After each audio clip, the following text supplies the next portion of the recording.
Soy Pedro Leal, de Mater Spei, y todo lo que vais a ver a continuación procede de un amor intenso al Papa y a la Iglesia, en un esfuerzo por proporcionar datos y testimonios que puedan servir para llegar a conocer lo que realmente sucedió en Garabandal. Este amor a la verdad y a la Iglesia es lo que nos ha animado a realizar este trabajo. Nos sometemos a la autoridad de la Iglesia, a quien corresponde el juicio definitivo sobre estos hechos. Espero que os ayude a uniros más al Señor y a nuestra Madre. Muchas gracias. A veces, los acontecimientos más importantes de la historia son los que se ignoran y se silencian, como si de alguna manera se pudiera contener el torrente de una tremenda catarata. ¿Por qué ocurre esto? Vamos a ver que lo que sucedió en la década de los 60 en San Sebastián de Garabandal es uno de los acontecimientos más importantes de la historia. Pero no solo eso. Este hecho, este mensaje, es importante para ti. En Garabandal, nuestra Santísima Madre del Cielo vino a traer una llamada a la conversión para todos sus hijos. A la Eucaristía se le da cada vez menos importancia. Debéis sacrificaros más. Ya estáis en los últimos avisos. E incluso hace referencia a un aviso, un milagro y un posible castigo. La Madre de Dios vino a una aldea perdida del norte de España para sostener a todos sus hijos en un periodo especialmente difícil de la historia humana y de la Iglesia. ¿De qué estaba hablando? ¿Estamos viviendo tiempos cruciales?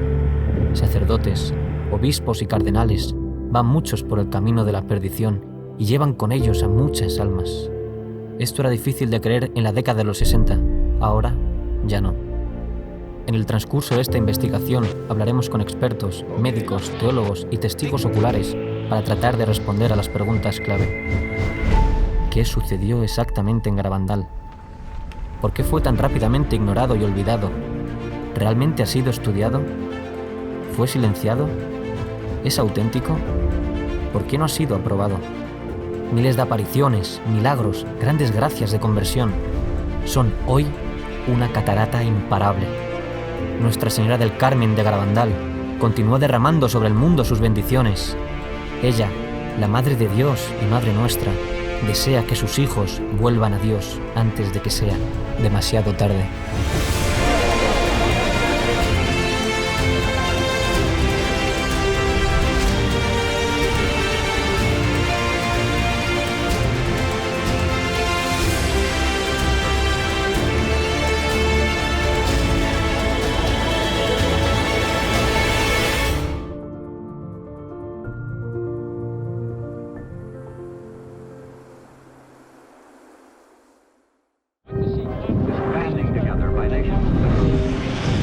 Soy el padre José Luis Saavedra, soy doctor en teología por la especialidad de historia en la Universidad de Navarra. Bueno, soy Jorge Fernández Díaz, soy ingeniero industrial, inspector de trabajo, pero toda mi vida, durante 40 años hasta ahora, ininterrumpidos, pues he estado en la vida pública. Yo me llamo Ángel María Rojas. Entré hace más de 62 años en la Compañía de Jesús.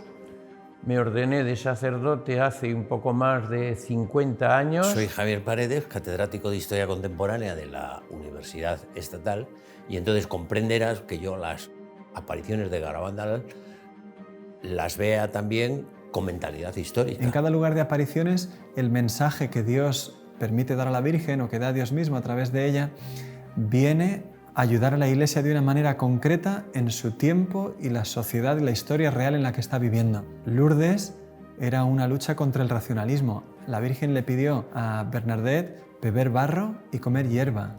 La gente estaba escandalizada cuando vio eso y hoy 5 o 6 millones de personas visitan Lourdes cada año. Fátima, la lucha contra el comunismo, el daño que iba a hacer una ideología que se convirtió en un totalitarismo que acabó con millones de personas. En Garabandal, el mensaje es todavía más fuerte. Bueno, creo que el momento en el que la Virgen viene aquí, a San Sebastián de Garabandal, es un momento, desde mi punto de vista, muy especial. Desde luego, en la historia de la Iglesia, claramente. Garabandal coincidió en sus años con los mismos años del Concilio Vaticano II. Garabandal empezó en el 61, terminó en el 65, el concilio empezó un poquito después y terminó el mismo año. El Concilio Vaticano II, años 62, 65, y la Virgen, mientras tanto, está aquí apareciéndose y diciendo unos mensajes.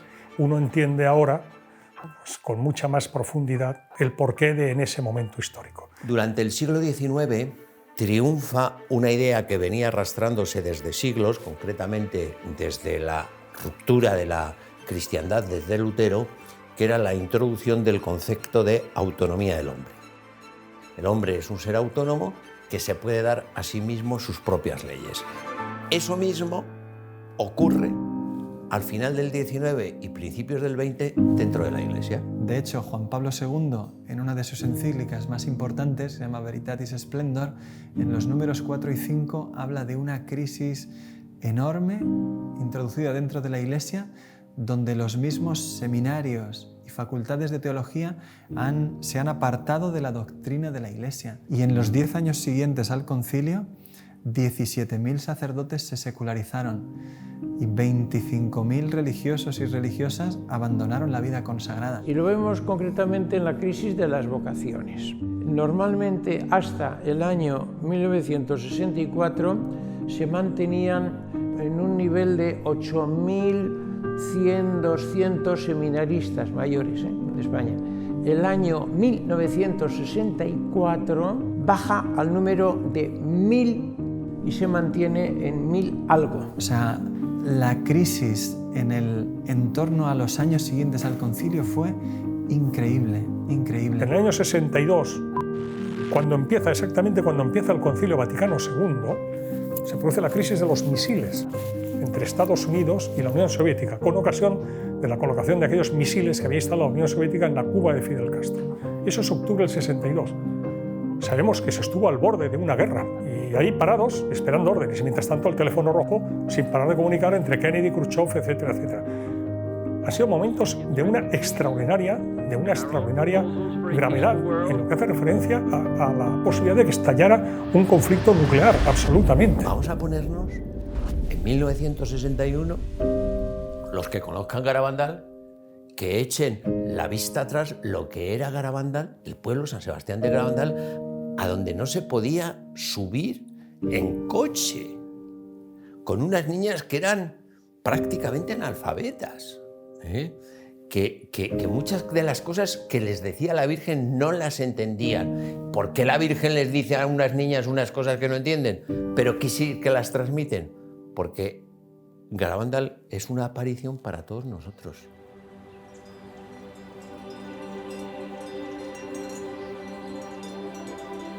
Pues yo soy David Toribio Cosío, nací el año 1935 en San Sebastián de Garabandal y allí viví casi toda mi vida. Yo soy Celina, nací en San Sebastián de Garabandal y tengo 83 años, o sea que nací el 23 de octubre del 35. Yo soy Maximina González, hermana de la madre de Conchita, tía de Conchita y madrina. Soy José Román Serrano Martínez.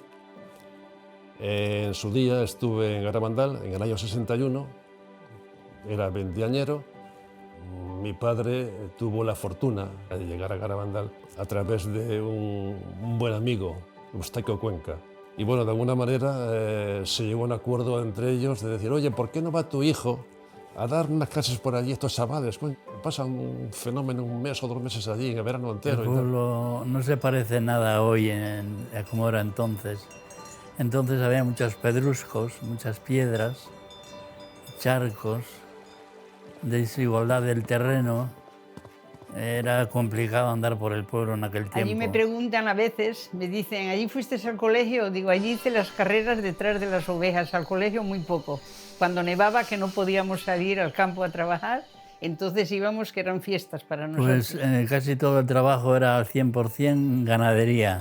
Vacas, caballos, ovejas. Como todos trabajábamos al campo, el primero que terminaba de meter la hierba, ahora por ejemplo, en este tiempo, iba a ayudar al que iba el último. Siempre andábamos así. En casi todas las casas oía usted que en las cocinas se estaban rezando el rosario.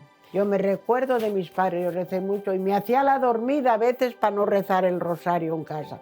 Pero era un pueblo muy súper religioso, un pueblo muy bonito era, muy bonito era.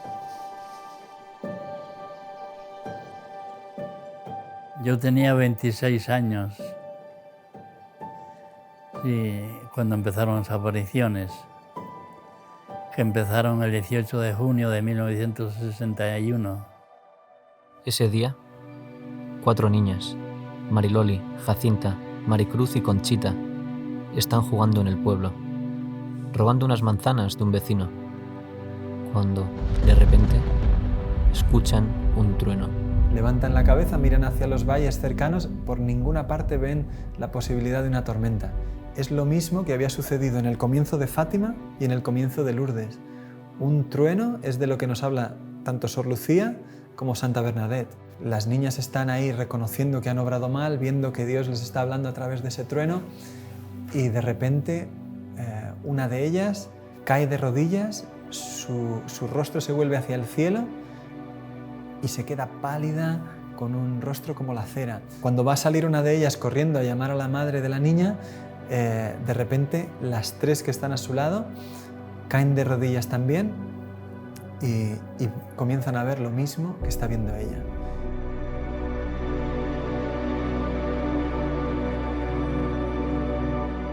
Es un ángel y sin decirles nada les llena como de asombro.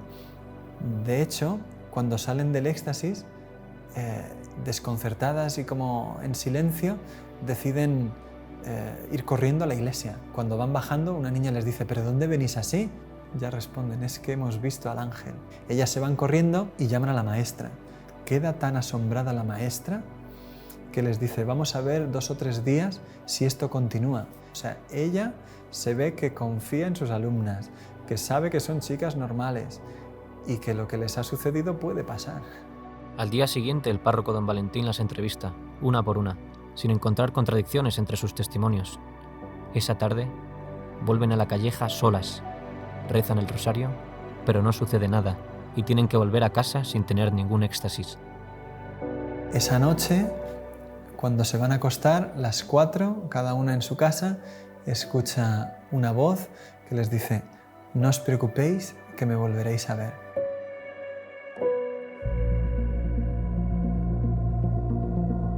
Los primeros días fueron la cosa más maravillosa del mundo. Y primero yo decía: ¿qué está pasando? ¿Qué está pasando? Claro, ya me entró la curiosidad de verlas. Rezaban el rosario y al terminar el rosario era cuando tenían el éxtasis y se quedaban rígidas. No las podíamos mover del sitio, ni un dedo, ni mover un dedo, ni nada. Pues venía gente que no creía en las apariciones y le hacían daño a las niñas. Las pinchaban, les metían unos focos por los ojos, porque no pestañearon nunca. Las niñas nunca pestañearon, siempre miraban al cielo con los ojos abiertos.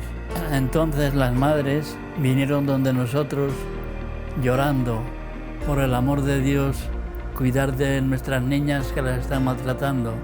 Entonces a partir de ahí, nosotros los mozos, que éramos unos 20, pues las cuidábamos, andábamos con ellas y fue maravilloso porque nos enterábamos prácticamente de todo.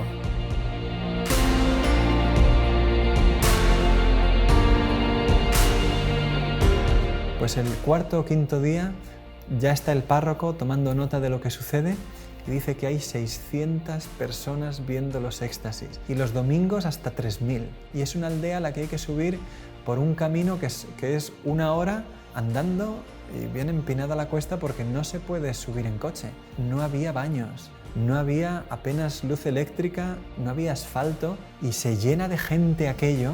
El mero hecho de que haya tanta gente allí ya te está diciendo de qué es lo que estaban viendo. El 1 de julio, el ángel les anuncia una visita muy especial que tendrá lugar al día siguiente. Ese día, 2 de julio de 1961, ven a la Santísima Virgen como Nuestra Señora del Carmen.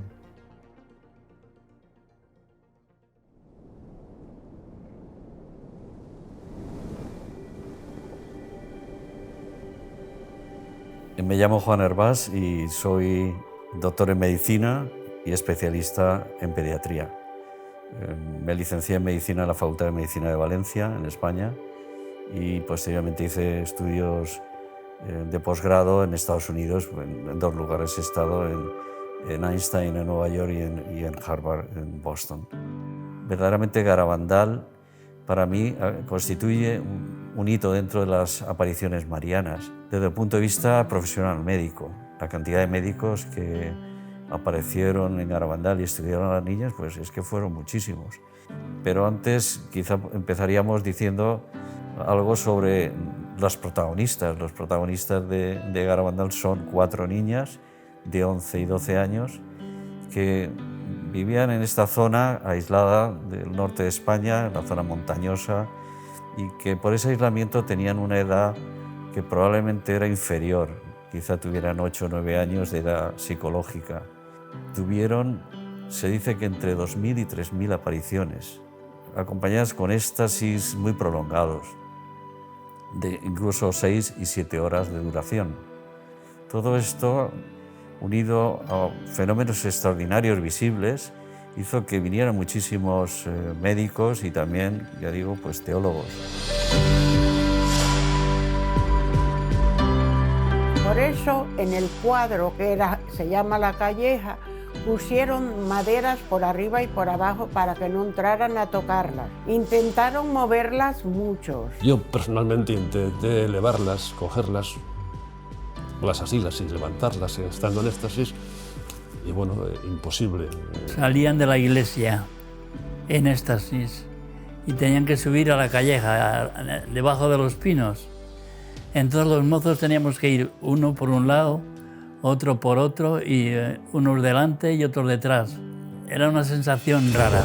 Corriendo, y de vez en cuando, pues, pegaban un giro, porque por la calleja de no sé qué, por la calleja de no sé cuál, hasta que en algún momento empezaban a correr de tal manera que levantaban los brazos en cruz y parecía que en lugar de correr volaban a una velocidad tremenda. Nosotros no éramos capaces de seguirlas. O sea, a esa velocidad había un momento en que de vez en cuando pegaban un frenazo en seco. Y nosotros, en lugar de frenar, lo que hacíamos era salir todos disparados porque no podíamos frenar en seco. Y luego, con los brazos en cruz, cogían carrería otra vez hacia atrás, a la misma velocidad que corrían y volaban hacia adelante. Y luego eso se trasladó ya, y en lugar de hacerlo en el pueblo nada más, corrían monte arriba. Y de noche corrían monte arriba, todos con luces, con linternucas, como pudiéramos y tal. Y por aquellos andurriales pues te pegabas unos porrazos tremendos, te caías 20.000 veces. Ellas nada. Por ahí subían a los pinos, bajaban, daban un recorrido por todos los lados y al final acababan en casa. Y claro, en esas correrías, pues mucha gente se dejaba los zapatos o lo que fuera. Y bueno, tanto es así que en algún momento, en casa de Conchita, Conchita dijo a Serafín, a su hermano: oye, que me dice la señora que ha perdido el zapato no sé qué, vete a tal sitio que ahí está. ¿Qué dices? De noche y tal. Que sí, que vete, no sé qué, mira, pegando a la cuadra de no sé quién, ahí arriba, antes de llegar a los pinos tal, ahí está. Y Serafín, el bueno de hombre, pues corría y hacía lo que decía su hermana, y bajaba con el zapato. Las niñas entraban en trance, que es un estado alterado de conciencia con abolición sensorial. El fenómeno se iniciaba con una hiperextensión del cuello, muy brusca. Caían de rodillas cuando estaban juntas al mismo tiempo, pero la caída era absolutamente imposible. Y son unas piedras tremendas que, bueno, que al caer de rodillas, se oían los porrazos y, sin embargo, al levantarse, miraba las rodillas y estaban intactas. Y no tenían ni moratones, ni ninguna rojez, nada de nada. Perdían la sensibilidad táctil y la dolorosa, de forma que se les podía pinchar y quemar. Estando 2 días allí, las metían agujas, esas de coser sacos de aquella época que tenían la punta, digamos, curvada para coser sacos, y allí que sin ningún problema les pinchaban. Pero que ellas no sentían absolutamente nada.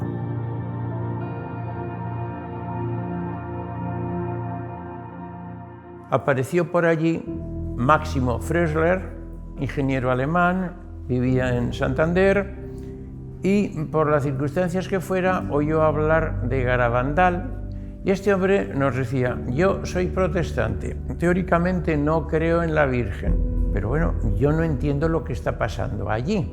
Son unas niñas de 11, 12 años, débiles, pequeñas, de un pueblo allí perdido, y él era muy fuerte. Yo una de estas niñas la cojo y la levanto en una mano, pero cuando caen en éxtasis no puedo mover ni una mano.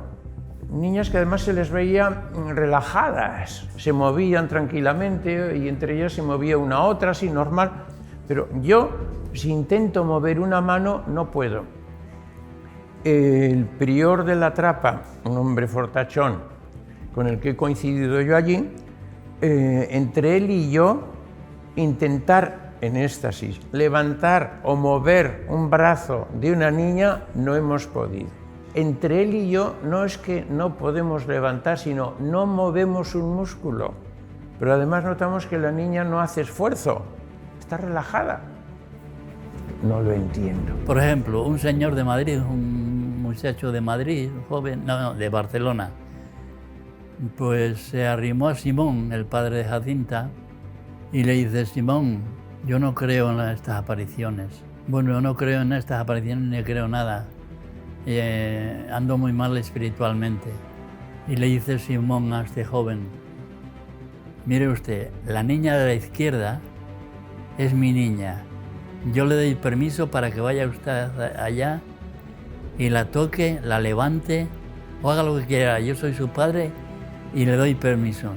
Fue este mozo de Jacinta, se pone a levantarla y no pudo. Y volvió y le dice: Simón, no he podido levantarla.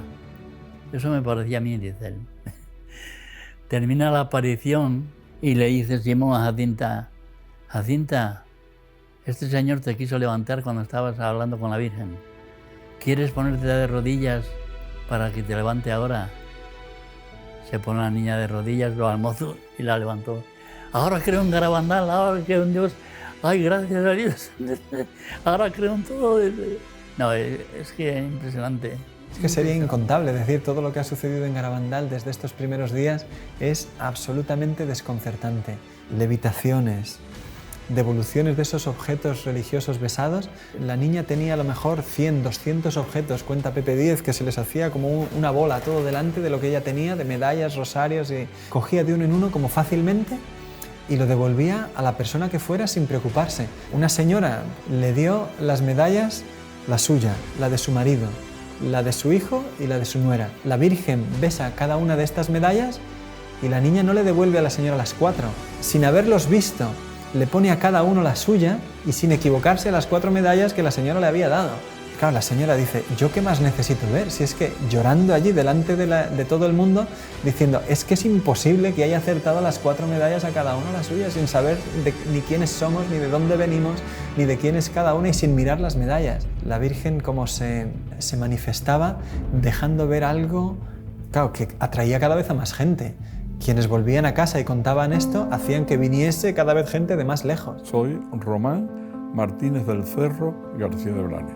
Conocí Garabandal fundamentalmente a través de 2 jesuitas, Lorenzo Lacabe y el padre Ramón María Andreu. Tenía entonces 15 años y mi padre era catedrático en el mismo instituto.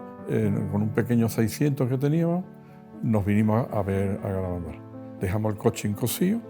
Era imposible subir desde Cosío a Garabandal porque era una pista forestal llena de barro, imposible, pero encontramos un Land Rover que nos subió a Garabandal.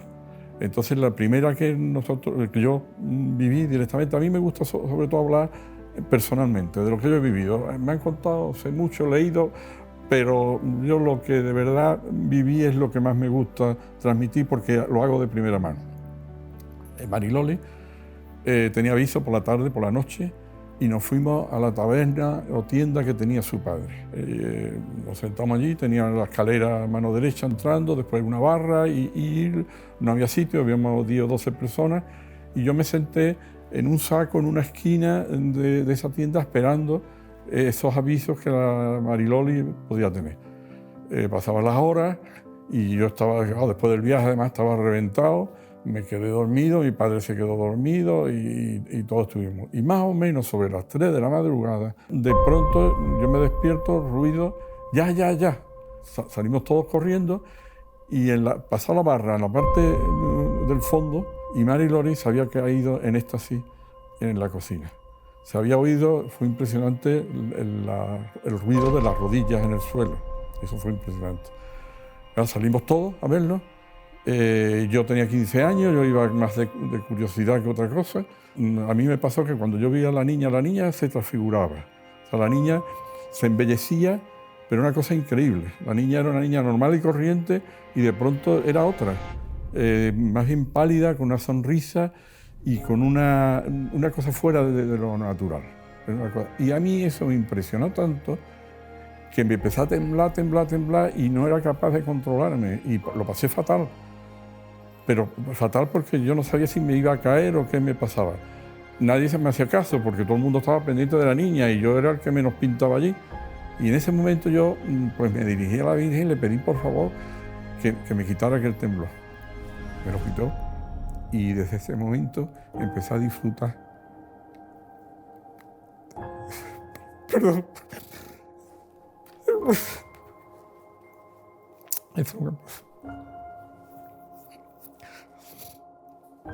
Bueno, desde ese momento empecé a disfrutar de lo que era la presencia de la Virgen en una presa. Entonces, hay veces que me preguntan, ¿cuándo de verdad pensó que la Virgen estaba presente allí? Desde ese momento. Hay 2 momentos del Evangelio que a mí me recuerdan mucho aquello. La transfiguración en el Monte Tabor, la sensación de que Virgen está aquí, la sentimos todos. Y la otra, la alegría de, por ejemplo, la visita de la Virgen a su prima Santa Isabel. Esa alegría y ese bienestar fueron en todas las apariciones. Y sobre todo desde ese momento.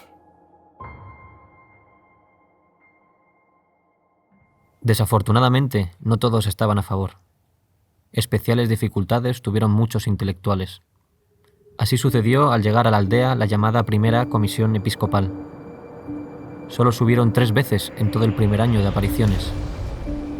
Pero el día que la Virgen se apareció por primera vez, todos estaban en el pueblo. Su instructor, el padre Francisco Driozola, con 2 sacerdotes y 2 médicos, el doctor Piñal y el doctor Morales. La comisión comentó con alguna de las personas que había por allí, que había venido con ellos, que aquello se iba a terminar ese mismo día. Pero no se estudiaron los hechos extraordinarios que ahí estaba pasando.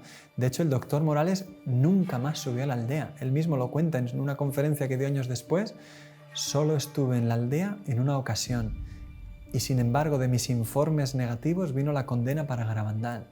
La comisión, de hecho, no volvió a subir hasta finales de julio y subió por la noche para intentar llevarse a las niñas a escondidas y que todo aquello se terminase. Las familias se negaron, excepto la de Conchita. Se llevaron a Conchita, estuvo 8 días en Santander y la terapia que le dan a Conchita es llevarla a la playa, llevarla a la feria y mantenerla ocupada para que no piense en las apariciones. Y yo fui con su madre a Santander, a casa de este sacerdote, a buscar a Conchita. Yo vi, Conchita le mandaban que si no lo negaba, a ella la llevarían a un manicomio y a los padres a la cárcel. Entonces ella, hartándose de amenazarla, ella dijo, bueno, pues lo mío no será verdad, pero lo de las otras al mejor sí. Muy bien, Conchita, la palmearon porque ya lo había negado. El día siguiente de que Conchita volvió de Santander, se reunieron los teólogos y médicos de la comisión con las personas en el pueblo que quisieran interesarse sobre las apariciones. Y allí acudieron médicos y sacerdotes que estaban estudiándolas por su cuenta. Hubo una reunión grande delante de la puerta de la iglesia que la cuenta el mismo doctor Ortiz, un pediatra de Santander que pasó más de 50 días estudiando los éxtasis. Tú figúrate, si un médico a una persona normal nos ve en 15 minutos, lo que supone que un pediatra de Santander recorra 90 kilómetros para estar 52 días estudiando los éxtasis un día tras otro y permanecer en la aldea. La cantidad de información que este hombre tenía sobre las apariciones es enorme. Y el doctor Ortiz, delante del papel que le muestran los teólogos y médicos de la comisión, dice, mira, la niña ha negado todo, esto se acabó. Dice, pero ¿cómo me explicas con esa firma lo que yo he probado científicamente, que ha sido una levitación? Es que he pasado mi brazo por debajo de la niña, ¿sabes? Vamos, o sea, es que es una prueba de lo más sencillo, ¿no? Explícame eso, ¿cómo lo ha hecho? No, eso ha sido epilepsia. Dice, bueno, pues pega unos botes bastante poderosos la niña, ¿no? Es que todo aquello se había firmado bajo una presión enorme sobre una niña de 12 años que apenas había salido de su aldea en toda su vida. No entendemos que haya en ello mala intención. Sin embargo, sí que es muy difícil entender bien lo que sucedió en Garabandal si uno no acude a todas las fuentes documentales que tenemos hoy. Hubo cosas en las que algunas personas tienen una responsabilidad seria. Y que poner eso a la luz de la verdad pues requiere volver a tomar en serio unos hechos que no han sido estudiados objetivamente, quizás nunca. A pesar de las contradicciones, los sucesos continúan, y el 2 de julio, en secreto, la Virgen había dado a las niñas un mensaje que el 18 de octubre ellas deberían hacer público. Cuando la fecha se acerca, los peregrinos comienzan a acercarse a la aldea, miles de personas, está abarrotado como nunca. Y sin embargo, los peregrinos para llegar ahí tienen que atravesar una jornada que es de lluvia, granizo, incluso por la tarde llegó a nevar. Sí. Me acuerdo del día lluvioso, porque en mi casa había gente y traían unos zapatos muy bonitos y entonces, como estaban muy mojadas, entraron en mi cocina y los metieron al horno a secarlos. Y estábamos hablando y se nos olvidaron los zapatos y entonces se le quemaron los zapatos, eran marquesas o no sé qué eran, sí. Se leyó en los pinos, lloviendo, llovía a mares. La Virgen pidió que las niñas se lo entregaran al párroco delante de la iglesia y allí lo leyeran ellas. Y después, en los pinos, volviese a ser leído el mensaje por el párroco, don Valentín Marichalán. Sin embargo, la comisión presionó al sacerdote para que hiciera algo diferente. El mensaje no fue publicado delante de la iglesia. Tampoco lo leyó el párroco. En cambio, se anunció que solo sería leído por las niñas, en los pinos. Los testimonios son muy fuertes. Hay una mujer que habla de cómo caminaban entre el barro a empujones para intentar lograr buenos puestos. Cuando ya finalmente se dijo se va a publicar el mensaje, pues la gente subió a los pinos, pero la carrera que se organizó para eso, la gente caía, resbalaba, se empujaba. Y cuenta ella, dice, lo increíble es que no nos matáramos, miles de personas para conseguir un buen puesto, y dice ella, yo quedé como a unos 60 metros de las niñas. Y claro, apenas oí nada, pero cuando ya llegó el mensaje, toda la situación me tenía completamente ya vencida. Hay que hacer muchos sacrificios, mucha penitencia, visitar al Santísimo. Pero antes tenemos que ser muy buenos. Y si no lo hacemos, nos vendrá un castigo. Ya se está llenando la copa, y si no cambiamos, nos vendrá un castigo muy grande. Insiste mucho en lo que fue el mensaje de Fátima. Estamos en plena guerra mundial, cuando viene la Virgen a Fátima, y dice que las guerras son consecuencias de los pecados de los hombres, y que por tanto tiene que haber conversión. Bueno, en Garabandal lo mismo. El primer mensaje que dice que el cáliz se está llenando de los pecados, de las ofensas a Dios que se están cometiendo, ¿no? Y que si no nos arrepentimos, si no pedimos perdón, si no nos sacrificamos, si no rezamos, pues que vendrá un castigo. Vendrá un castigo, ya anuncia el castigo. El mensaje hablaba efectivamente de un castigo. Se había hablado antes de un milagro, pero solamente a las niñas, y eso comienza desde ahora a ser una parte importante en Garabandal, como una ayuda especialmente grande para un tiempo particularmente difícil de la historia. Sin embargo, en ese día el mensaje no se pudo entender. Dijeron, toda esa preparación tan grande para un mensaje tan chiquito como sacrificios, visitar al Santísimo, todo eso ya lo sabemos, y un castigo muy grande si no cambiamos, pues ya lo sabemos. Las videntes después, durante los años posteriores a las apariciones, siempre han dicho, lo más fundamental que tenemos que poner en el centro son los mensajes. Lo que el cielo quiso hacer ahí, por lo que hubo tantos fenómenos extraordinarios, era para que prestásemos atención a lo que nos quería decir el cielo en esos mensajes. El fracaso del primer mensaje fue un golpe duro para Garabandal. Muchos esperaban algo extraordinario. Por eso, a pesar de tantos prodigios, muchos rechazaron las apariciones a partir de este momento. Pero las niñas, con toda esta situación de desencuentro respecto a las apariciones, empiezan a insistir cada vez más a la Virgen que les tenía que dar un milagro. Haz un milagro, que sea, aunque sea pequeño, como que volemos o que se haga de noche en pleno día, lo que sea, pero que la gente crea, que sepan que tú estás aquí. La Virgen siempre solía callar, no les respondía, incluso se ponía a veces triste y les decía, ya creerán.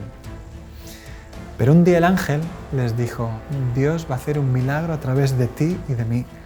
El 18 de julio, la Eucaristía, cuando recibas la comunión, que Él le traía muchas veces de manera mística, espiritual, ese día será visible para todos los que estén en la aldea. Ella creía que se veía siempre, vaya, y le llamaban el milagruco. Y ya cuando dijeron que iba a ser el 18 de julio, creo que era, pues toda la gente que estaba allí por la mañana ya estaba, el pueblo creo que estaba abarrotado, creo porque yo casi no lo veía. Entre unas 8 o 10.000 personas, creo que cuenta la policía, que había en la aldea ese día. Aquello fue pasando el día, coincidió que había baile, estaba tirando hasta cohetes, ya no se sabía si por el baile la Virgen vendría o no, y un poco la desesperación de todos de que no se producía el milagro que todos queríamos ver. Pero venía una prima mía, ¡ay, qué gordísima va a ser! ¡Ay, Dios mío, va a pasar algo muy gordo! Porque aquí se siente la gente engañada, porque dice que no hay derecho, porque... Y le digo yo, Angelina, a ver, mira, ven, mira la cara de Conchita. Mira qué cara tiene Conchita. Digo, con estar viéndole la cara a ella, ¿tú te crees que tiene cara de preocupada? De que ha metido una mentira tan gorda y eso, yo nada más que hacía estar allí y ver a Conchita. Y ya, pues bueno, ¿qué le vamos a hacer? Dios quiere esto, pues con resignación nos fuimos ya para dormir a nuestra casa. Y en el momento que estamos en la calle, oímos un revuelo enorme. Y entonces ya los que estaban más cerca empezaron, ya están éxtasis, que están éxtasis. Y claro, y nada más casi estar en éxtasis sale. Y se da la vuelta, yo ya me la perdí entonces porque resulta que la gente se abalanzó detrás de ella y yo digo que pisamos a gente. Cogí una linterna potente, yo estaba pegado a ella prácticamente y enchufándole con la linterna, prácticamente metida la linterna en la boca. Ella abrió la boca, sacó la lengua, no tenía absolutamente nada. Y de repente apareció un punto. Saca la lengua y empezó a formarse una cosa blanca, blanca, blanca, muy blanca, mucho más blanca que la nieve. Se fue agrandando en forma de espiral. Era como una moneda de 10 duros, decía yo entonces, y así la sacaba todo lo que podía. Y yo vi después cómo se le iba aguando hacia alrededor cuando ya se le estaba deshaciendo. Y hasta que la tragó. Daban a Benjamín Gómez, pero ¿estás seguro que no la tenía en el bolsillo y la puso o que la tenía ya en la boca? Mire, yo estaba a 20 centímetros de ella, es imposible que hiciera nada, estaban muy vigiladas. No estaba a una distancia, no, estaba pegado a ella. Pero eso, ¿quién ha dicho que la tenía en los brazos, en las manos? Hombre, es que es una barbaridad. O sea, es que la lengua estaba totalmente limpia, y de repente apareció un punto blanco, un punto, nada más que un punto, en la lengua. ¿Dónde se dio ese punto? La impresión esa tan fuerte, yo no la he tenido en mi vida. Yo decía, gracias Señor, ahora sí que estoy segura de que existes, empezaba yo. Yo me he enterado después que alguno de ellos, que después que no lo creía después que había sido eso cierto lo que había visto. 2 testimonios contrarios llegaron al día siguiente a la aldea. Uno de ellos ya esa misma noche. Un señor, José Antonio Giuliani, no vio el milagruco, él no consiguió estar en la zona, en la calle donde eso sucedió. y estando lejos le preguntó a uno, ¿tú lo has visto? No. ¿Tú lo has visto? Tampoco. Pues ya está, todo es mentira, se lo han inventado, es de noche, la oscuridad, las dificultades, la pericia de las niñas, nos la han colado. Y se extendió la noticia de que nos habían engañado, de que era todo mentira. Pero en realidad este señor no había visto nada. Otro, cuenta Conchita en su diario, que se fue al obispado de Santander, un religioso, el padre Justo, franciscano, y dio testimonio de que aquello había sido todo mentira. Unos días después, sin embargo, pidió a unos religiosos de su comunidad que pidieran disculpa a las videntes. Dice, mira, no sé por qué hice eso, pero estaba enfadado. Estas personas no vieron nada y, sin embargo, tenían un testimonio que hizo muchísimo daño.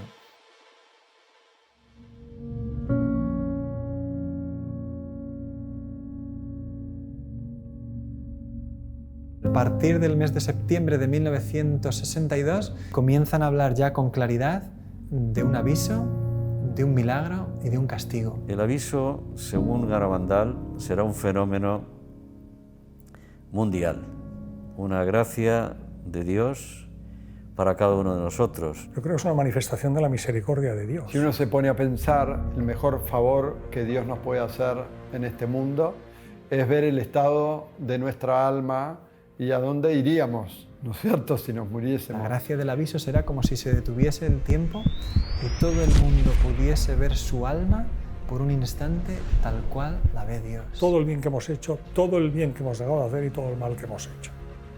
Para que de esa manera tengamos un impulso de conversión. La misma Conchita dijo, lloraremos de lo que Dios nos ama después del aviso. Loli sí que sabía la fecha del aviso.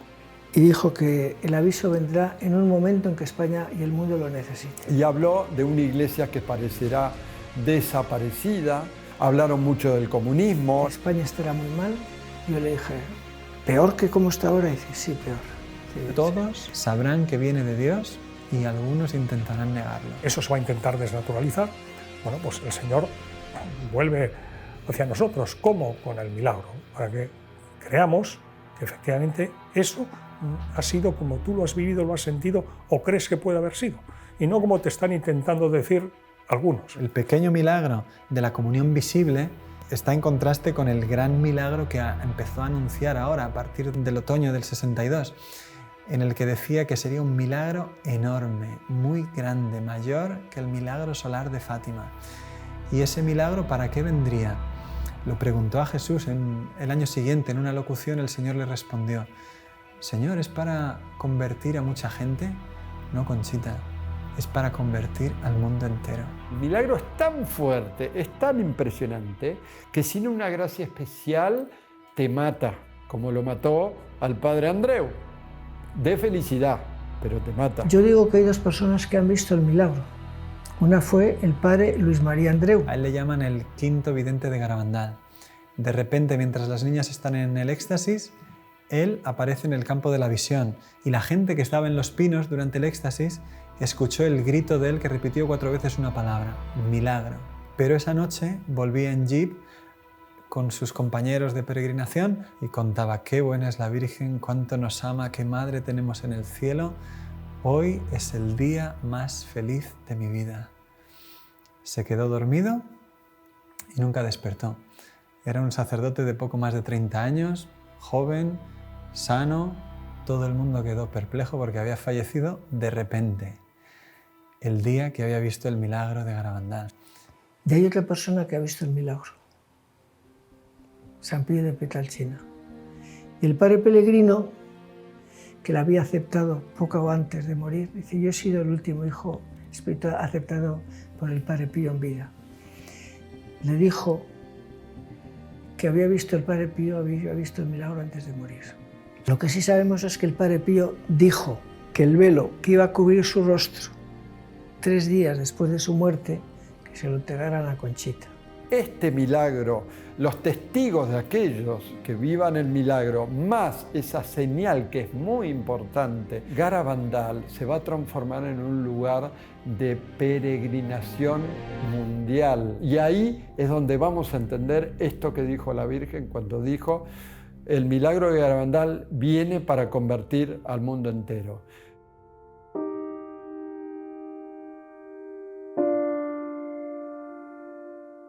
Y la Virgen, lo que está diciendo en Garabandal, como en Fátima, en todas partes, convertíos, convertíos, convertíos, oración, oración, oración, sacrificio. Bueno, pues si no hay esa conversión, pues va a venir un castigo. Las niñas han visto ese castigo, lo vieron en las llamadas noches de los gritos.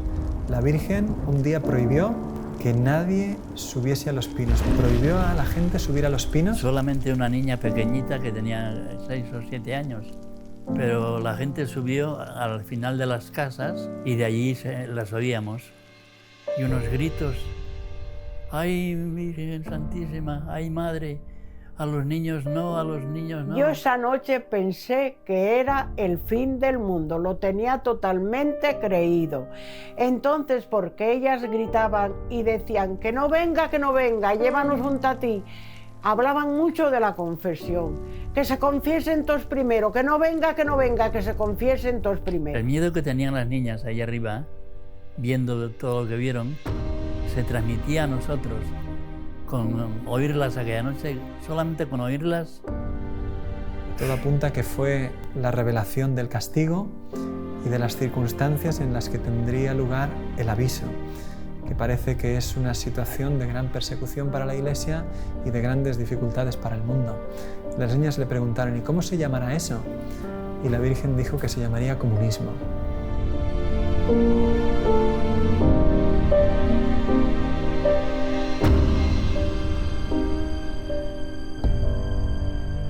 Yo estaba con la boca abierta porque había allí un franciscano que se quedaba aquí en mi casa. Entonces José Manuel, un chico del pueblo, vio a este sacerdote.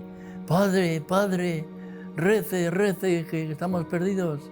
Rezaba, cuando rezaba aquel padre, las niñas callaban. Venía una paz inmensa y percibías esa paz. Pero el padre se cansaba de rezar y volvían otra vez. Callaba la boca, porque él también quería oír y quería hablar con la gente, quería enterarse de cosas y dejaba de rezar. Y era la víspera del Corpus. Y el día del Corpus fue un día precioso.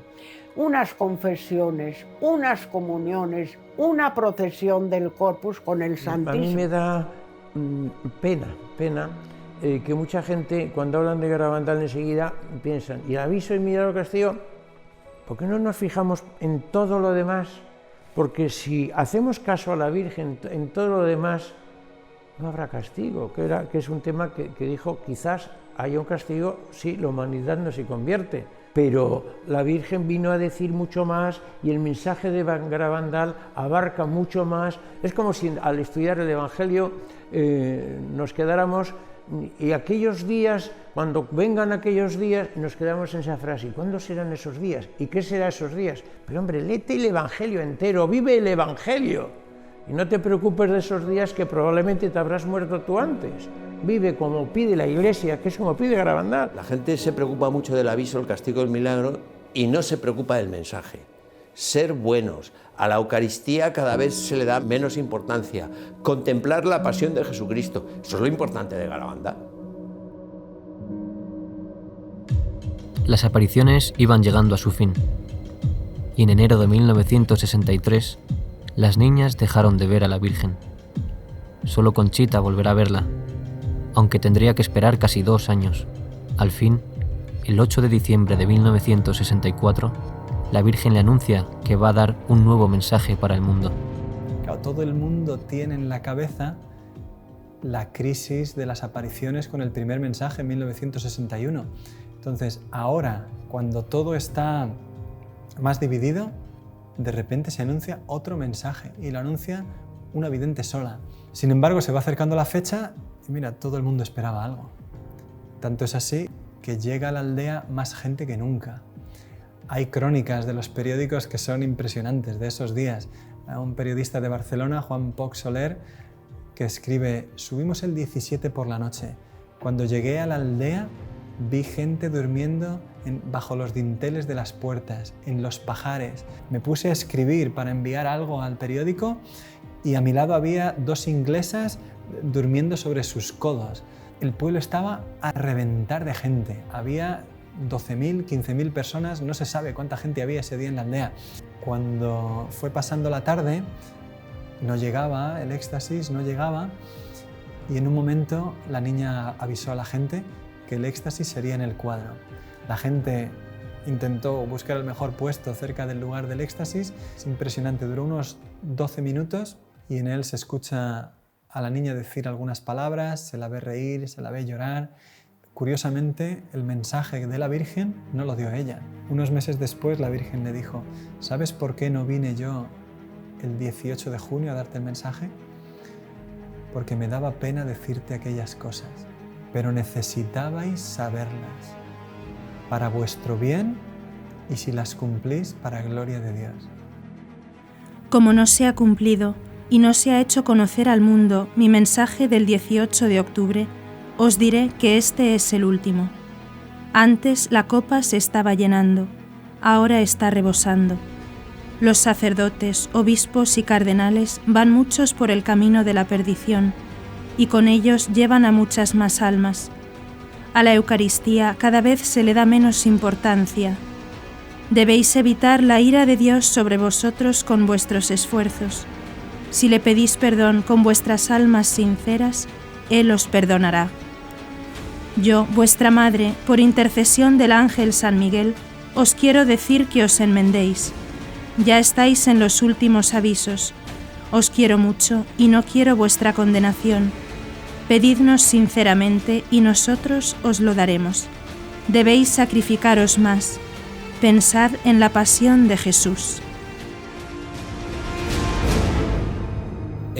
Vamos a ver, yo comprendo que España, que unas niñas analfabetas digan muchos cardenales, obispos y sacerdotes van por el camino de la perdición y llevan tras sí a muchas almas. Van por el camino de la perdición y con ellos arrastran a muchas almas, sí, lo recuerdo.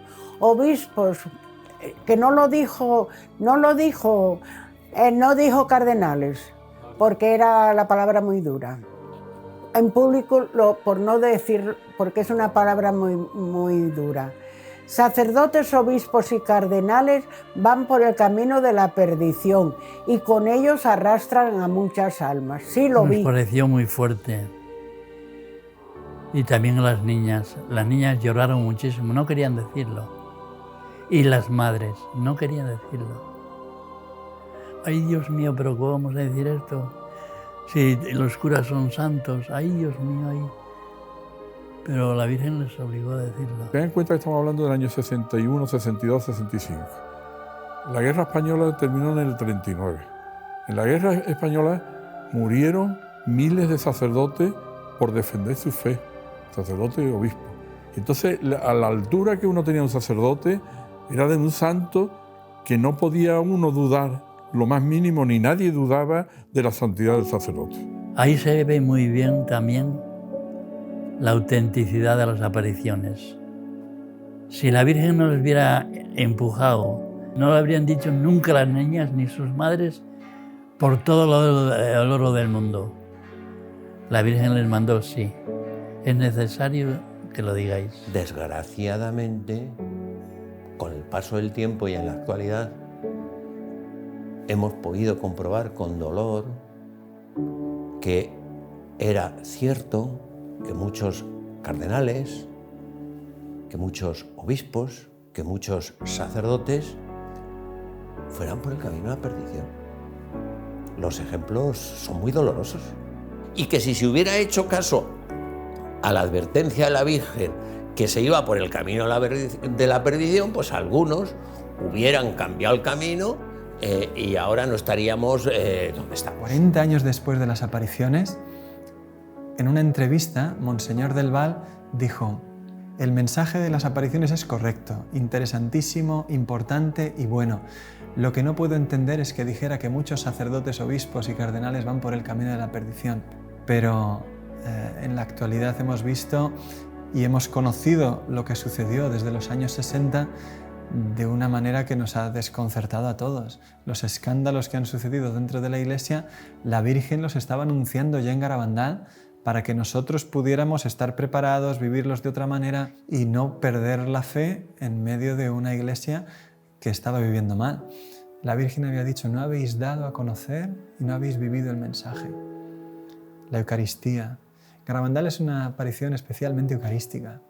El mensaje de las apariciones, desde el primer mensaje, las comuniones místicas, el milagruco, el segundo mensaje, ponen en el centro de la llamada de la Virgen a la Eucaristía. La Virgen no le está diciendo a 4 niñas en Garabandal, a la Eucaristía cada vez se le da menos importancia, sino nos está diciendo a cada uno de nosotros, oye tú, ¿qué importancia le estás dando a la Eucaristía?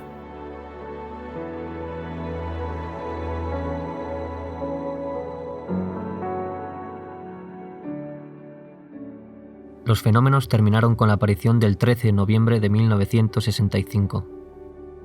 Después de esto, las niñas dejaron la aldea. Conchita acabó en Burgos, donde fue recibida por el padre Manuel Guerra y la madre Nieves García. Cuando conocí a Conchita, estaba en Burgos de superiora, con la casualidad de que yo no quería ya admitir a ninguna niña más porque el colegio estaba completo ya. Entonces, al poco tiempo viene la portera y me dice, hay una familia que pregunta, vino el capellán con ellos y entonces ya les dije que yo tenía un sitio. Y entonces ya me dijeron quién era Conchita, me explicaron y me pidieron que Conchita tuviera un confesor, que don Manuel se ofreció, y una persona que la formara, y me ofrecí yo. Por lo tanto, entró en el colegio como una niña más, con el nombre de María, para que nadie la molestara en nada. Todas las tardes llamaba a Conchita, 1 hora o un par de horas, a un recibidor. Todo lo que ella me dijo, la conversación, fue grabada inmediatamente cada vez que hablaba con ella, inmediatamente para no cambiar ni una sola palabra. Yo a Conchita entonces y después la he encontrado inmejorable. No he encontrado una persona ni más normal, sin ganas de llamar la atención de nadie.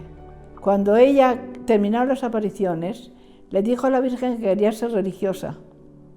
Entonces nada más terminó las apariciones, se fue a un convento, se enteraron de que estaba allí porque ella fue a confesarse y le dijo, se conoce que al padre, le dijo, después se supo, pues que ella que había visto a la Virgen, que tenía dudas algunas veces si era verdad, si no era verdad, si le parecía a ella que era ella. Y entonces el sacerdote, cuando se enteró que era Conchita, pues dijo, papá, va a decir usted la verdad enseguida. Vinieron 2 obispos y 2 sacerdotes. Algunas veces le dijeron, sí, pero eso te lo inventaste tú y yo. Sí, porque eso se inventa muchas veces la imaginación. Ah, pues sería, ¿eh? O sea que alguna vez entre esa conversación tan larga que tuvieron, de 6 horas, ella alguna vez, pues era verdad, claro, ante personas que te has imaginado tú, porque muchas veces pasa eso. Bien, entonces se marcharon con esa idea y entonces yo llamé al sacerdote que estuvo con ella, contrario, en Garabandal. Le llamé a Burgos, una vez que Conchita se marchó, y le dije, quería hablar con usted porque usted ha negado siempre las apariciones de Garabandal, concretamente en este caso que fue al convento y la tuvo usted 6 horas preguntándole. Y dice, no, 6 horas no, 5. Entonces le dije, bueno, pues muy bien, pues creo que está usted confundido porque esto no se puede hacer con una niña después de confesar y de esta manera. Cuando estos señores se marcharon de esa conversación que la pudo dejar aturdida, entonces ella tuvo una locución. En la locución del Señor, interiormente, le dijo, no quiero que estés aquí, quiero que estés fuera. Y Conchita, es que no me quieres, Señor. Y el Señor le dice, pero yo quiero que tú estés afuera, como diciendo, como mejor me puedes servir y como debes es fuera. Hasta aquí la historia es muy conocida. A continuación vamos a presentar lo que ha pasado después de las apariciones y por qué Garabandal ha encontrado tantas dificultades en su aprobación.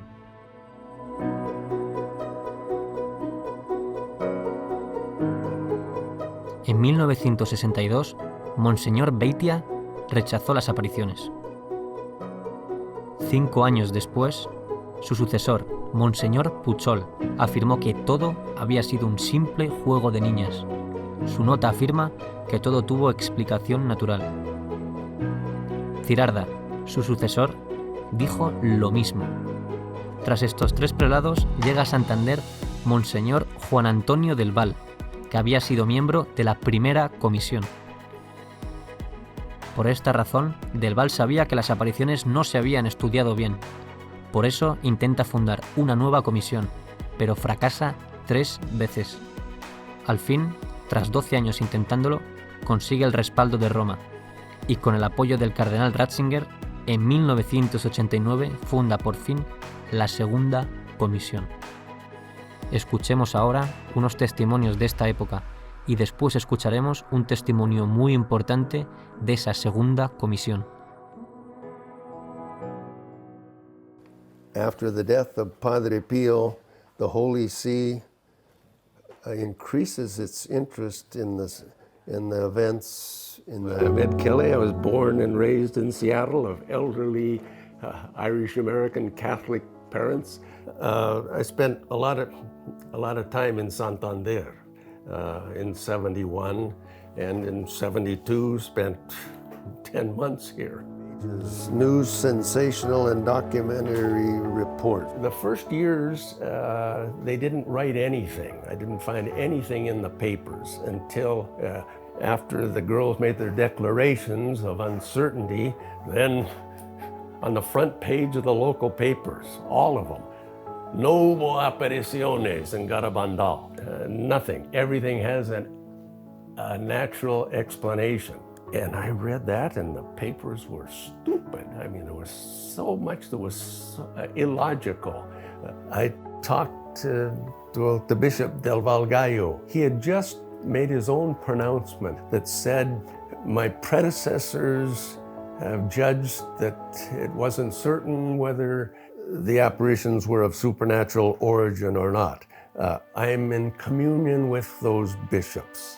I had written for him the statements of the evaluation from all of the previous official notes. I just had the part that gave the bishop's evaluation of what happened.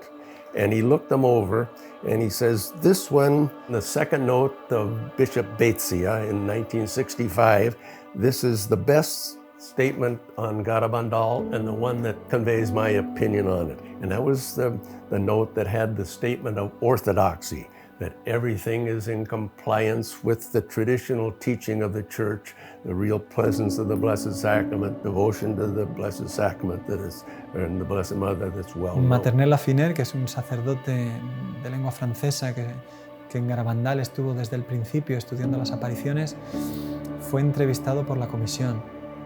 A él le impresionó mucho que le entrevistaron en un restaurante durante una comida, y le impresionó más todavía que cada vez que él daba una respuesta se escribía de la manera más contraria a las apariciones posible. Le preguntaban, ¿y está usted seguro de eso? Bueno, de eso no estoy seguro. Ponga que duda sobre eso. Él entendía que todo se estaba haciendo de manera contraria a lo que él quería decir. Y cuando terminó la entrevista le impresionó todavía mucho más, porque le dijeron firme. Y él dijo, yo no firmo eso. Y tranquilamente, delante de él, pusieron con letras mayúsculas su nombre y su apellido. Y años después, unos amigos alemanes suyos visitaron el obispado para consultar cómo estaba el caso de las apariciones y les contaron que Maternel Afiner había hecho un testimonio en contra de las apariciones y que estaba en el obispado firmado por él. Claro, él mismo cuenta y dice, ¿cómo se llama esto en derecho canónico? Que cojan tu testimonio, se lo inventen, lo firmen y lo presenten como prueba en el caso de un discernimiento. Claro, en derecho canónico esto se llama falsedad, porque una prueba que es nula implica que un juicio tiene que ser restituido in integrum, dice el derecho. O sea, tiene que ser, cuando las pruebas son falsas, el juicio tiene que volver a realizarse, tiene que volverse a estudiar. Y eso es lo que veían una y otra vez las personas que estudiaban objetivamente las apariciones. Se encontraban con que una y otra vez todo se interpretaba de la manera más negativa posible y que cada vez que intentaba moverse algo a favor de las apariciones se volvía a tomar una distancia infinita.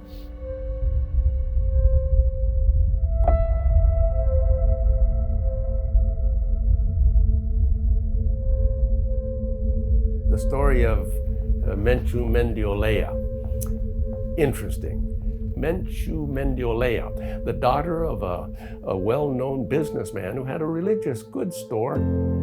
His daughter, Menchu, when she was 16, I believe, she told the story of her first sickness, a type of leukemia, and was in for tests at the main hospital, Valdecilla in Santander, and after doing everything possible, the doctors decided, no, we can't do anything more for her, better for her to go home and be with her and die in the company of her family and friends, which she did.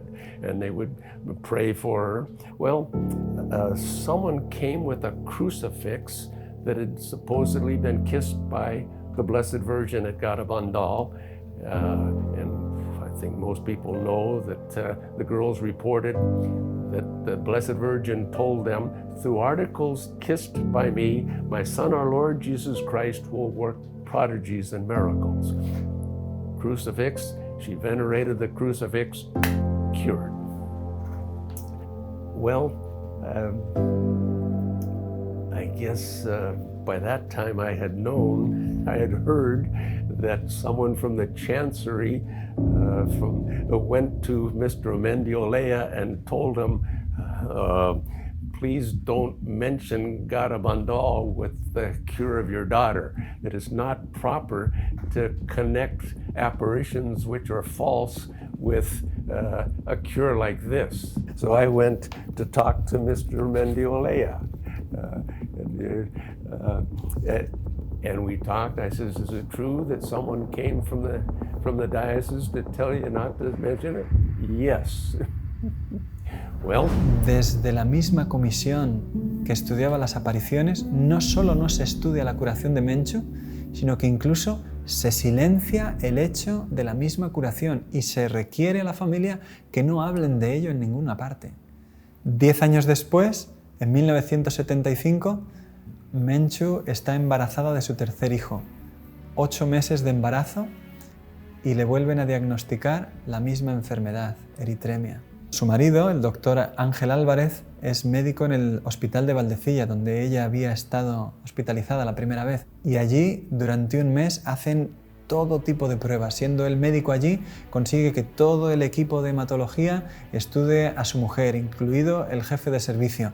Todo el mundo se pone a trabajar sobre ella y al final el doctor Zubizarreta, el jefe de servicio, le dice al doctor Álvarez, al marido, mira, si tu mujer se cura es un milagro, no va a poder salir adelante. El 7 de diciembre, el marido de Menchu dice, mira, mi mujer quedó curada en Garabandal y como nosotros no hablamos de las apariciones, como ha vuelto a suceder lo mismo. Coge el coche y se va con su cuñado a Los Pinos. Está nevando, sube, reza el rosario allí. Su cuñado no sabe lo que están haciendo. Dice, mira, Menchu ya no tiene solución, acéptalo. Bajan y cuando vuelve al coche le dice, Menchu está curada, estoy seguro. Vuelven al hospital y le pide al doctor Zubizarreta que vuelva a hacer un estudio. Menchu tenía 500 plaquetas y encuentra en el estudio que había más de 20.000. En los días siguientes resulta que Menchu estaba de nuevo curada. Menchu es un caso único. 2 veces acuden a la Virgen de Garabandal y 2 veces queda curada la enferma.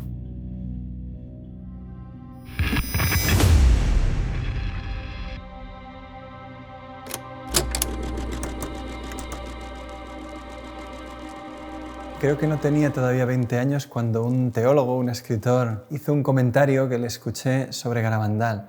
Dijo, yo entiendo muy bien que la primera comisión fue un fracaso, que aquello lo ha reconocido el mismo obispo que formó parte de ella y su médico principal.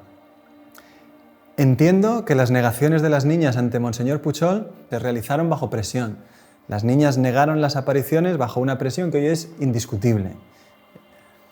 Pero ha habido una segunda comisión. Y la segunda comisión ha resuelto el caso de Garabandal. Claro, cuando yo le escuché a este teólogo decir eso, yo no tenía argumentos para responder. De hecho, no hemos sabido prácticamente nada hasta el año pasado. De repente, después de estrenarse Garabandal, solo Dios lo sabe, un día abro el email y me encuentro con un mensaje donde me escribe un señor que no conozco de nada, diciéndome el contacto de un miembro de la segunda comisión.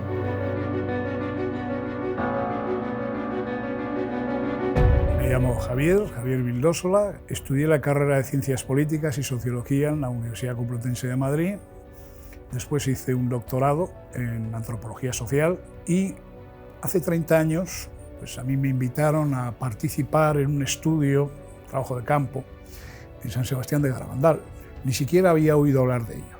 Y concretamente fue un antiguo profesor mío de la propia facultad, que se llamaba don Jesús María Vázquez, era padre dominico, y bueno, pues nos mandaron para allí. Ahora no me explicaron para qué íbamos exactamente, lo cual me resultaba bastante inconcebible, inverosímil, desde el momento en que uno de los aspectos que se enseñan en métodos y técnicas de investigación es la delimitación del campo de estudio. Resulta que aquí no había nada de nada. Vais a ir aquí. ¿A qué? A pasar un cuestionario. Nunca entendí eso. Nunca lo entendí, a no ser que pensara mal, en el sentido de que yo tenía dudas sobre la intencionalidad de dichos cuestionarios, que nunca, jamás, en todos sus contenidos, se refirieron a los acontecimientos acaecidos allí, y, en cambio, se preocupaban muchísimo de si había habido especulación económica, desarrollo urbanístico, etcétera, etcétera. Cuando llegué no sabía nada. Por la noche no dormía, me dedicaba a leer a toda velocidad, porque quería saber, pero bueno, ¿aquí qué ha pasado? ¿Qué es lo que ha ocurrido aquí? Y realmente es cuando empecé a ver que aquello no era muy normal. O sea, aquello se salía de lo corriente. De los 5 o 6 solamente hubo otro señor, como yo, que era un profesor de psicología evolutiva de la Universidad de Valladolid, Fernando Lara, un señor de psicología infantil. Aquí no están las videntes, y sobre todo no están las videntes cuando tenían la edad en que tuvieron las visiones. Si añadimos además que este señor era declaradamente, porque él mismo me lo dijo, era ateo, yo todavía entendía menos. Alguien me gustaría que me lo explicase, porque sigo sin entenderlo al cabo de 30 años. ¿Qué fue la primera comisión? La primera comisión no ha existido jamás. Luego, la segunda comisión, que es a la que se supone que yo pertenezco, tampoco existió jamás. A nosotros no se nos dijo, esto es una comisión. Se nos dijo que alguien del obispado, no se nos dijo quién exactamente, era quien había proporcionado el encargo, había dado el encargo y había proporcionado unos fondos para que fuéramos allí a pasar unos cuestionarios. Allí hubo varias personas que se supone que eran miembros de dicha comisión, eso sí, 2 veces comieron muy bien en Carmona. Yo fui a una de ellas y decidí que ya a las siguientes no iba. Cuando Vildósola se encuentra en Madrid con que todos los miembros de la comisión, sin haber hecho un estudio serio de las apariciones, se ponen de acuerdo en decir que la conclusión es que todo es una especulación urbanística, él dimite. Él dice, esto no se sostiene desde un punto de vista científico, aquí no hemos estudiado las apariciones. ¿Cómo vamos a dar la conclusión de lo que han sido? Yo dije ya al final, digo, bueno, yo no estoy de acuerdo en nada de esto que estoy escuchando. Aquí hemos ido a otra cosa. Es cuando a mí se me dijo que yo no era experto en... Yo soy antropólogo y sí, los sistemas de creencias son de mi competencia por este tema, ¿no? Y entonces es cuando yo dije que iba a presentar, si se presentaba unas conclusiones como aquellas, elaboradas por unas personas, de las cuales solamente uno, Fernando Lara, había estado presente todos aquellos días, y otras 3 o 4 personas habían ido a comer a Carmona en 2 ocasiones, y eso sí, un día subieron a pasar los cuestionarios, esas personas no estaban en condiciones de decir nada. Y es que yo sigo sin entender a qué fuimos. Por eso digo Porque si no hubo primera comisión, porque aquella primera comisión no fue seria, es que no ha habido tampoco segunda comisión. Yo me quedaba diciendo, ¿pero qué estudios se ha hecho? ¿Qué es lo que sabemos de Garabandal? ¿Y cómo puede ser que un teólogo serio de hoy día te diga, Garabandal está estudiado porque ha habido una segunda comisión? Solamente sabiendo esto es cuando entiendes lo que Ratzinger dice cuando recibe el informe de 26 de abril de 1991. Efectivamente, en Roma el trabajo de la segunda comisión fue estudiado en la congregación presidida por el cardenal Ratzinger. El futuro papa respondió en 1992 con una carta fundamental para la historia de las apariciones. En ella afirma que Roma examinó atentamente todos los informes de la comisión. Esto muestra su interés por el caso. En segundo lugar, Ratzinger afirmaba que Roma había decidido no intervenir, aunque podría hacerlo. Así, de momento, el caso debía quedar abierto. En fin, Ratzinger sugería al obispo afirmar non constat, que significa incerteza. Roma no encontraba argumentos suficientes para realizar un juicio definitivo. El caso debía quedar abierto. Desde 1992, todos los obispos y administradores apostólicos de Santander han repetido el non constat de Ratzinger. Ante el difícil proceso de las apariciones, detenido por tantas dificultades, por el momento no se encontró una solución mejor. Desde entonces, las apariciones quedaban abiertas al sentido de fe de los fieles. Por eso, la actitud de ellos puede ser fundamental de cara a un juicio favorable de la Iglesia.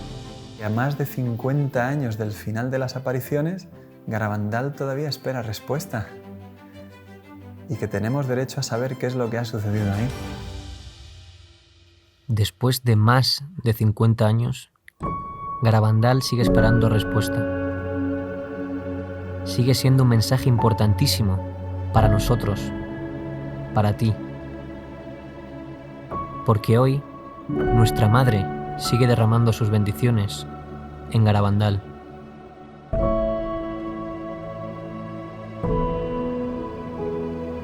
Además, la Virgen ha permanecido siempre fiel, actuando desde Garabandal con una fuerza increíble, como ella se ha comprometido con este lugar y con esta sociedad y esta iglesia que tenemos hoy y nuestras necesidades, que son de dar ese salto en la fe que muchos están teniendo la tentación de no dar. Yo creo en Garabandal, no tengo ninguna duda. En todo momento quiero respetar y voy a respetar, faltaría más, lo que determine la iglesia. Pero yo rogaría que la Iglesia, la jerarquía, pues que diera facilidades para que puedan venir cuantos más fieles mejor. Y en unos momentos tan difíciles como los que vivimos, pues yo creo que en lugar de cerrar, lo que hay que hacer es abrir las manos con misericordia para que puedan ser debidamente atendidos contra más hijos de la Iglesia quieran acercarse a Dios en un lugar que algo debe tener cuanta tanta gente atrae, como es Garabandal. Y se compromete a través de milagros, curaciones y sanaciones interiores que siguen produciéndose hasta hoy. Es que sería incontable lo que hay que decir sobre las apariciones. Es que ha habido tanta gente que sigue llorando al escuchar el mensaje de Garabandal, tantos agradecimientos cuando se ha publicado Garabandal, solo Dios lo sabe, tanta gente que está esperando que Garabandal sea promovido como una ayuda increíble para la fe de tantos cristianos que lo único que quieren es creer en Dios y que nuestra Madre la Iglesia nos ayude a saltar hacia adelante en un mundo que no tiene fe y que nos necesita valientes. Yo quiero que el mundo se salve porque así lo percibimos en Garabandal, que la Virgen vino para que todos los seres humanos se salvaran. A las almas les falta sentir la maternidad divina en cada alma. Y eso es lo importante que se siente aquí en Garabandal. Una de las cosas que a mí me gustaría es que se hiciera una comisión médica para el estudio de las apariciones de Garabandal y de los fenómenos asociados, fundamentalmente las curaciones relacionadas con Garabandal, de personas que dicen haber tenido una curación relacionada con Garabandal. Creo que es una obligación para todos el volver a abrir el caso de Garabandal. So much happened there that it'll never be compiled in one area. So many people have experienced different things there, different graces, cures, conversions. Todos vamos hacia un encuentro personal con Jesús, todos vamos hacia una intervención de Dios en nuestra alma, particularmente con nombre y apellido cada uno, pero también en el mundo, para cambiar las cosas y el rumbo por donde están ahora, de la cual tú puedes tener mucha esperanza de que muchas cosas van a cambiar para bien. Garabandal no se ha cerrado, Garabandal no ha terminado, yo diría Garabandal está vivo.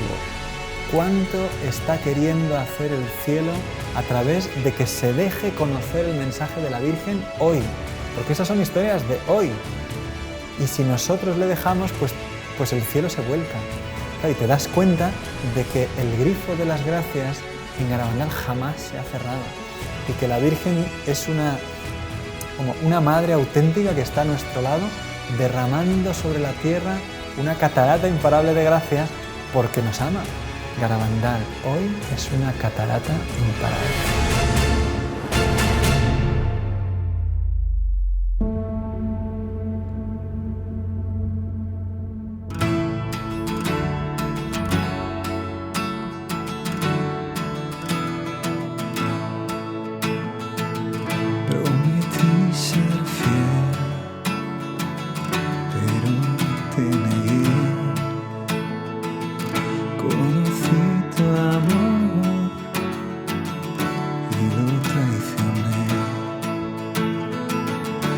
Quisiste que sintiera sobre mí tu amor. Cuando llegue a ti, llegaré a mi hogar. Y en la noche dudé y tuve miedo, me aparté de ti. No te vayas, no nos dejes, Madre, tú nunca abandonarás a tus hijos que te aguardan, a tus pies, Madre, en Garabandal. Soy tan feliz de tu mano, todo es nuevo por tu amor. Y en Garabandal tu presencia desbordó mi corazón.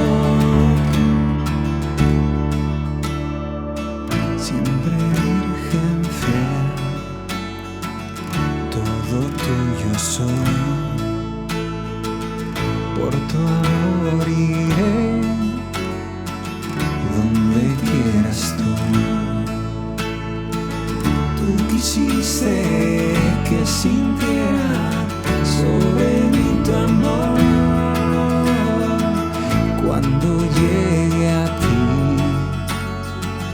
llegaré a mi hogar.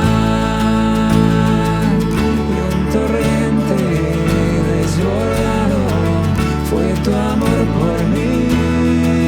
No te vayas, no nos dejes, Madre, tú nunca abandonarás a tus hijos que te aguardan, a tus pies, Madre, en Garabandal. Soy tan feliz